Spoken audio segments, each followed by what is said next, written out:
how to set up SSL certificate on Namecheap. So hello guys and welcome back to today's video. In today's video, let us teach you how you will be able to have your own or set it up your SSL certificate. So it's actually very simple.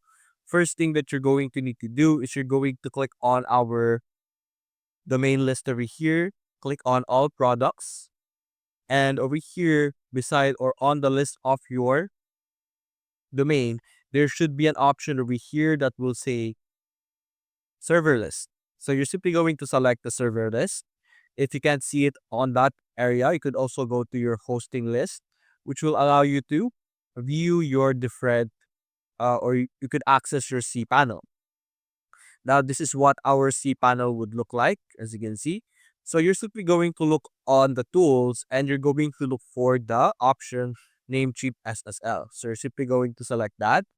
And after opening it, you will or you should be able to see uh, SSL available for us to simply install over here. You could see the status over here.